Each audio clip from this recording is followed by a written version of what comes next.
Voilà 2 ans que le Mali a entamé sa période de transition. La prise de fonction effective d'Assimi Goïta à la tête de l'autorité de transition a signé un nouveau virage dans la gestion du pays. 2 volets caractérisent cette nouvelle ère malienne. Le premier concerne la gestion des affaires internes, en particulier la lutte antiterroriste. Un domaine dans lequel l'autorité de transition a décidé de s'affranchir de la présence, voire de la tutelle étrangère. Les différentes opérations Serval et Barkhane, pour ne citer qu'elles, n'ayant pas donné les résultats escomptés.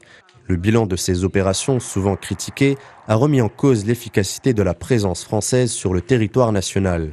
La France ne veut pas saisir cette seconde chance de faire sa propre introspection, de faire son mea culpa, de s'auto-évaluer et comprendre qu'elle a tort sur toute la ligne. Pendant 10 ans, pendant 60 ans, votre partenariat a été un échec cuisant.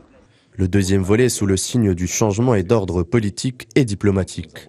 Le Mali, membre traditionnel de la CEDEAO, ne trouve plus son compte au sein de l'organisation qui a décidé de sanctionner le pays d'une expulsion. Une sanction qui fait suite à l'orientation politique malienne qui met un point d'orgue au respect du principe cardinal de non-ingérence. Une nouvelle orientation politique confirmée par le ministre malien de la refondation de l'État chargé des relations avec les institutions lors d'un entretien exclusif à Al24 News.